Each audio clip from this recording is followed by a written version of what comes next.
السلام عليكم، مرحبا بكم معايا في فيديو جديد. كنتمنى تكونوا كاملين بخير وعلى خير. بغيت في الاول نشكركم من القلب على الدعم ديالكم، على التعاليق الزوينه، على الطاقه الايجابيه اللي كتوصلني منكم دائما.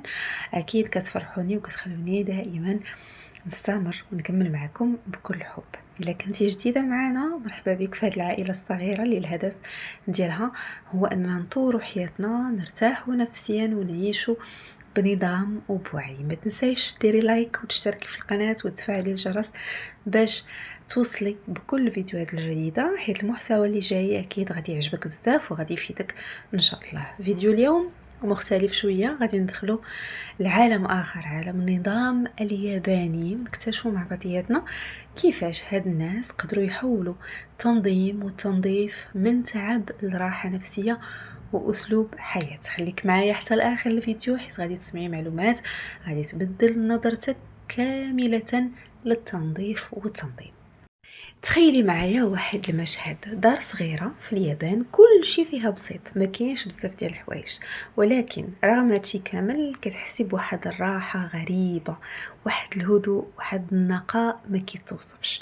ما كاين لا فوضى لا تراكم، لا داك الاحساس اللي كيخنقك ملي كتشوفي الدار عامره بزاف. السؤال هنا، واش السر في المساحه ولا في النظافه؟ الجواب لا هذا لا هذا. السر الحقيقي هو طريقة التفكير. اليابانيين ما كيشوفوش التنظيم على أنه مهمة ثقيلة خاصهم يديروها، كيشوفوه على أنه جزء من حياتهم اليومية، بحال الأكل، بحال النوم، بحال التنفس. فباش نفهموا علاش اليابانيين منظمين لهذه الدرجة، خاصنا نرجعوا للأصل ديالهم. في الثقافة ديالهم كاين واحد المبدأ مهم بزاف اللي هو احترام المكان. عندهم قناعة ان المكان اللي عايشين فيه كيعكس الحالة النفسية ديالنا.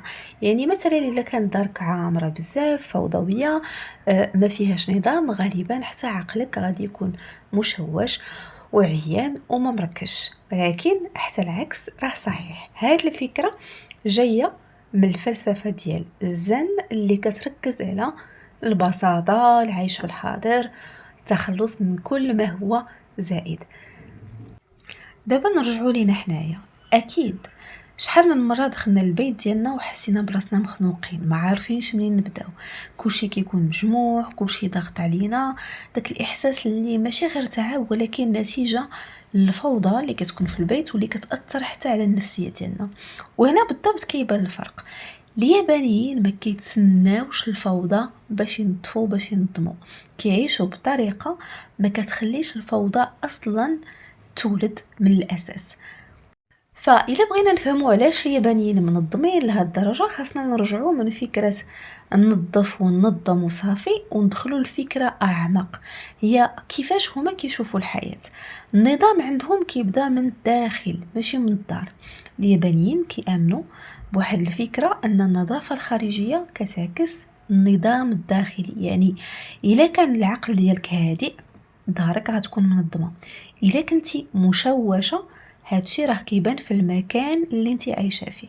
وهادشي ماشي غير كلام، راه حتى الدراسات في علم النفس كتاكد ان البيئه اللي كنعيشوا فيها كتاثر مباشره على التركيز، على المزاج، وحتى على القرارات اليوميه. وكما ذكرت، من اكبر الاسباب اللي خلى اليابانيين يوصلوا لهذا المستوى هو انهم متاثرين بديك الفلسفه ديال الزن. هذه الفلسفه اللي علمتهم انهم يعيشوا اللحظه، يبسطوا الحياه، يحيدوا كل ما هو زائد الفكره الاساسي اللي كامنوا بها ان القليل كافي. يعني ماشي خاصك تكوني عايشه في واحد الدار فيها كل شيء باش تكوني مرتاحه، بالعكس، كل ما نقصتي كل ما ارتحيتي اكثر. بالاضافه ان عندهم مفهوم الفراغ في الثقافه ديالهم، وهذا الفراغ ما كيعنيش نقص. الفراغ بالنسبه لهم بساطه، بالنسبه لهم جمال. فهذا المفهوم هذا هو انك تخلي في البيت ديالك مساحات فارغه، ما تعمريش كل بلاصه. علاش؟ حيت العين هكا كتحتاج ترتاح، العقل كذلك كيحتاج الهدوء. وهذاك الزحام اللي كيكون عندك في البيت ديالك وفي الغرف ديال البيت كيخلق عندك توتر.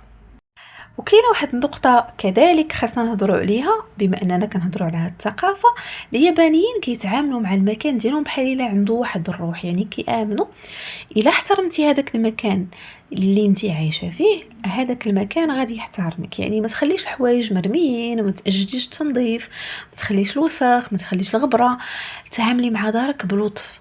هذه الفكره احيانا كتبان غريبه وكتبان في شكل، ولكن هي في الحقيقه اساس النظام الكامل اللي كيعتمدوه.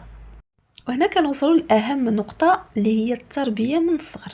في اليابان الاطفال كما ذكرت كيتعلموا ينظفوا الاقسام ديالهم، كينظفوا بنفسهم، يعني البلايص ديالهم، الغرفه ديالهم كينظموها، كيتقاسموا كذلك المسؤوليه مع الوالدين ديالهم، ماشي غير باش ينظفوا ولا باش ينظموا، لكن باش يتعلموا الانضباط، باش يتعلموا الاعتماد على النفس، احترام المجهود.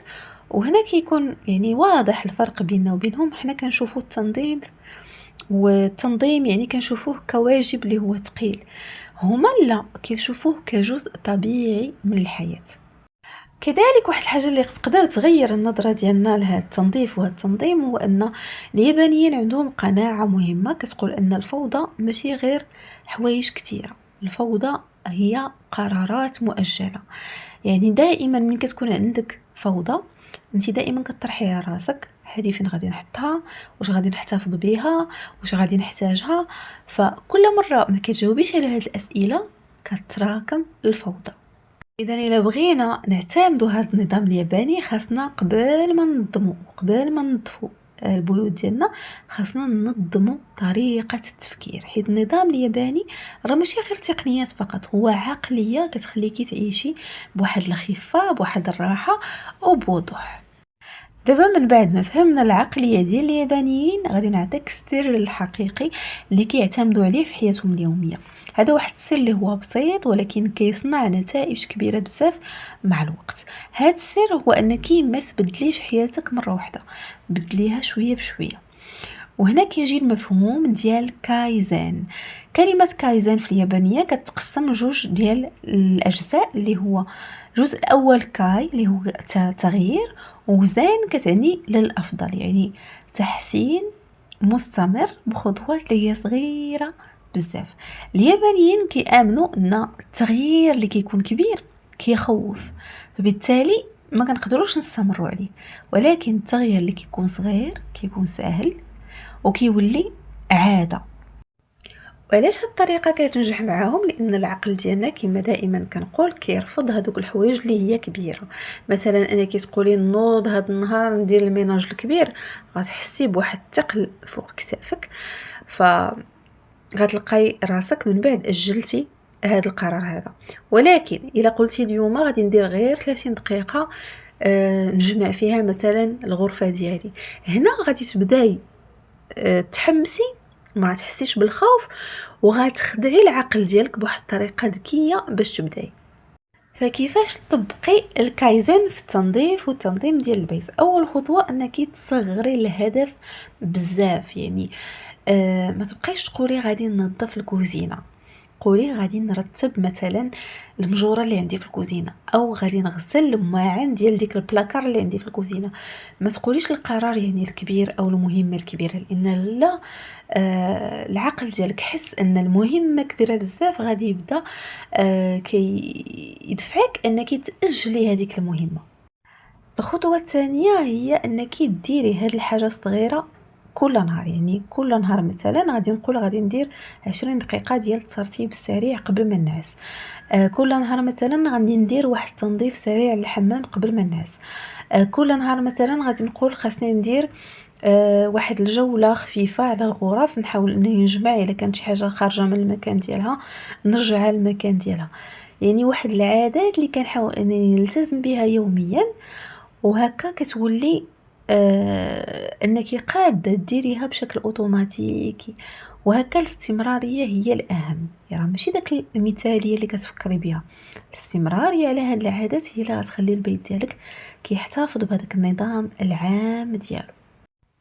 الخطوة الثالثة أن الوقت ديال المهمات حاولي أنك تزيديه تدريجيا، يعني ملي تولي هذيك العادة بالنسبة لك سهلة، مثلا كنتي كديري فيها 5 دقائق حاولي تدريجيا ترديها 10 دقائق. مثلا كنتي كتلتزمي بأنك تنظمي واحد البلاصة وحدة قبل ما تنسي، حاولي المرة الجاية أو الأسبوع الموالي إلا استمريتي على مدة أسبوع، حاولي الأسبوع الثاني تزيدي بلاصة واحدة أخرى معاها.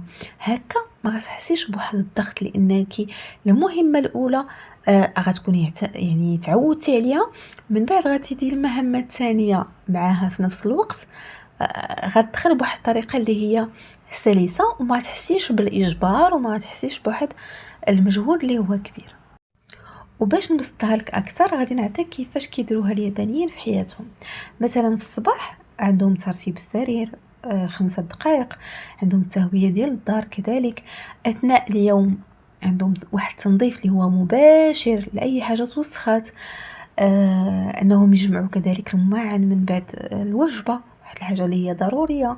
بالنسبه لليل مثلا واحد 10 دقائق ديال الترتيب الخفيف، اي حاجه ماشي في بلاصتها كترجع لبلاصتها. هنا النتيجه ديال هاد الخطوات ما كاينش التراكم، يعني ما كيخليوش الفوضى اصلا تولد من الاساس ديالها. وهذا هو الفرق بين الطريقه العاديه وبين هاد الطريقه ديال كايزن، لان الطريقه العاديه كتخلي الفوضى كتجمع، من بعد عاد كنمشيو حنا كنظفوا واحد التنظيف اللي هو كبير ومتعب، وبالتالي كنكرهوا هذيك العمليه ديال التنظيف كامله. بالنسبه لكايزن ما كنخليوش الفوضى تكبر، يعني التنظيف كيكون خفيف كل نهار ومستمر بلا تعب بلا ضغط. فإلا حاولتي انك تطبقي هذا النظام لمدة اسبوع فقط والتزمتي بهذه العادات اللي ذكرت لك، غتلاحظي ان دارك ولات منظمة بلا مجهود اللي هو كبير، كذلك دماغك ولا مرتاح لانك وليتي كتلتزمي بالعادات في الوقت ديالها واستمريتي عليها. ما كيبقاش عندك داك الضغط ديال خاصني ننظف خاصني نجمع، حيت وليتي كتعيشي في نظام. واكيد هذا النظام هذا كذلك يعتمد على التخلص من الزائد. وهنا غادي نهضروا على طريقه عالميه واللي اكيد ساعدت بزاف ديال الناس في البيوت ديالهم، اللي هي طريقه ماري كوندو، اللي ما كتبداش بالتنظيم فقط، ولكن كتبدا بسؤال على هاد الاشياء اللي عندي في البيت واش باغياهم اصلا يبقاو في حياتي. وهنا كاين واحد السؤال بسيط جدا كتقولنا ماري كوندو دائما نطرحوه على راسنا وحنا كان نحاولوا ننظموا بزاف الاشياء في حياتنا وفي البيوت ديالنا، هو واش هاد الحاجه كتعطيني فرحه؟ الا كانت كتعطيك فرحه خليها، الا ما كانتش كتعطيك فرحه خرجيها. فاي حاجه ما عندهاش دور في حياتك، ما عندهاش دور في البيت ديالك سواء ليك ولا الاسره ديالك، حاولي انك تخلصي منها في الحين، سواء حوايج قديمه، احيانا كتب، احيانا شي حويجات متعلقين بذكريات. فنحاول نفهموا بان الذكريات راه ما مرتبطاش بلي زوبجي، ولكن مرتبطين بالقلب ديالنا، بالذاكره ديالنا. فما نحاولوش نتعلقوا بالاشياء، لان هذاك التعلق هو اللي كيخلينا ما نرميوش بزاف ديال الحوايج اللي ما عندهم حتى شي دور في الحياه ديالنا في البيوت ديالنا، فقط واخدين مساحه وكيخليونا دائما مضطرين ننظموا الاشياء بشكل اللي هو مستمر، لان ما عندهاش مكان اللي هو محدد او كتخلق واحد الفوضى بصريه. فدائما يكون عندك واحد الروتين تخلصي من اي حاجه زايده في دارك.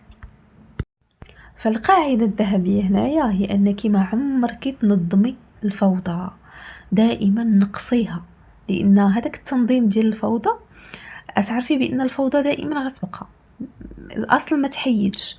ولكن فاش نحاول انني نشوف الاشياء اللي ما بقاش عندي غرض بها، ما بقاش عندها دور في حياتي، نحاول انني نقصها، هنا كيبدا الدور ديال التنظيم.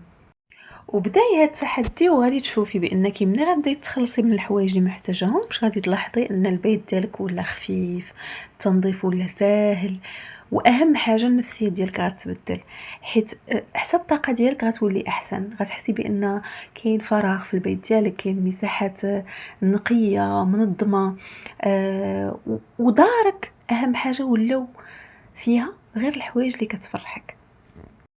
فمن بعد ما غادي تنقصي الحوايج اللي عندك في البيت ديالك وتفهمي كيفاش تختاري شنو اللي يبقى وشنو اللي يمشي، كاين واحد السؤال مهم، هو كيفاش نخلي هذا النظام يدوم وما نرجعش عاوتاني لنفس الفوضى اللي كنت عليها. الجواب اكيد عند اليابانيين، هما ما كيعتمدوش على الجهد الكبير كما قلنا، ولكن كيعتمدوا على عادات ذكيه. العاده الاولى ولا القاعده الاولى هي نظفي في الحين، يعني ما كيخليوش الوسخ حتى كيتجمع عاد كينظفوه، لا هما كينقيو في الحين. مثلا طيبوا كيغسلوا الماعن مباشره وكيمسحوا البوطه مباشره، بدلوا حوايجهم كيرجعوهم في بلاصتهم مباشره، توسخات شي بلاصه كتنظف مباشره، يعني ما كاين حتى تراكم، ما كاينش هذاك التعب الكبير بزاف في التنظيف. العاده الثانيه هو انهم كيقسموا البيت ديالهم لمناطق، يعني بالنسبه للتنظيف ديالهم بدل ما انهم كينظفوا الدار كامله يوميا، كيحاولوا انه مثلا يقولوا نهار اثنين عندنا الكوزينه، نهار ثلاث الحمام، نهار الاربعاء الصالون، وهكذا. يعني كل نهار عندهم جزء صغير في البيت ديالهم بلا ضغط بلا مجهود اللي هو كبير، كيحاولوا انهم يبقاو مستمرين على واحد روتين اسبوعي، كل نهار كيديروا واحد المساحه وكينظفوها. والعاده الذهبيه اللي عندهم ان كل حاجه عندها بلاصتها، الا كانت عندك شي حاجه في الدار ما عارفاش فين بلاصتها اكيد غتسبب لك فوضى وغتبقى تدور في الدار كامله، فدائما حدي بلاصه لكل حاجه ورجعيها دائما لنفس البلاصه. عاده اخرى مهمه بزاف ان عندهم التنظيف جزء من الروتين اليومي. اليابانيين ما كيفصلوش بين الحياة والتنظيف، التنظيف داخل عندهم في كل حاجة، يعني كيفيقوا كيرتبوا كيخدموا كينظفوا في نفس الوقت، يعني داروا شي حاجة استعملوا شي حاجة كينظفوها في نفس الوقت. كذلك قبل ما ينعسوا كيديروا داك الروتين ديال الجميع، يعني داك التنظيم السريع.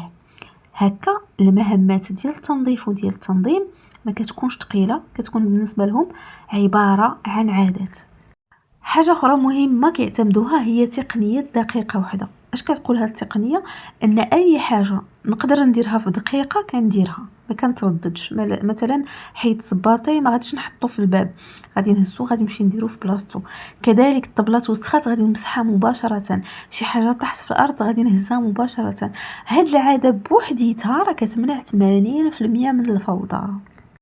واكيد هما كيعتبروا ان النظام راحه نفسيه، وهذا الشيء كنحسوا به حتى حنايا، لاننا فاش كتكون الدار نقيه ومنظمه كنحسوا اكيد بهدوء، وفاش كتكون الدار فوضويه راه كيكون واحد ستريس طالع بزاف. يعني كل مره كننظفوا البيت ديالنا حنا راه كنظفوا حتى الداخل ديالنا. فالسر ماشي انني ننظف بزاف، السر انني ننظف بذكاء باستمرار، انني نعتمد على عادات صغيره نبقى نطبقها كل نهار ونستمر فيها. وهنا كيبان ان النظام الياباني راه ماشي مجرد تقنيات، هو طريقه عيش، طريقه كتخليك تحسي براسك مرتاحه، كدير بعض العادات الصغيره كل نهار، ولكن كتحافظي على النظام في البيت ديالك. فكنتمنى انكم تحاولوا تطبقوا هذه الخطوات السهله والبسيطه، ولكن بطريقه اللي هي مستمره. اي حاجه زايده عندك في دارك حاولي تحيديها، راها كتاخذ من وقتك، من طاقتك، من راحتك، فما تضغطيش على راسك بشي حوايج ما غير زايدين، غير واخدين مساحه. بداي تحاولي تطبقي هذه الخطوات شويه بشويه واستمري عليها، لان البيت ديالنا راه ماشي غير مكان كنعيشوا فيه، دارنا هو المكان اللي خاصنا نرجعوا ليه ونرتاحوا، ماشي مكان ندخلوا له نحسوا بالضغط ونحسوا بان كاينه واحد الفوضى كبيره. نحاولوا نقصوا من الفوضى، لان فاش غنقصوا من هذيك الفوضى اللي كاينه في البيت اكيد حتى الفوضى اللي كاينه في راسنا غادي تنقص. دابا خدي لحظه وتاملي معايا، تخيلي اي حاجه زايده في دارك، سواء كتاب ما كتستعمليش، واحد الاداه بلا فائده، واحد القطعه ديال اللباس ما كتلبسيهاش، كلها ضغوطات كتضغط عليك بلا ما تحسي. فتصوري معايا نفسك كتبداي كتخرجي كل هذا الزائد هذا.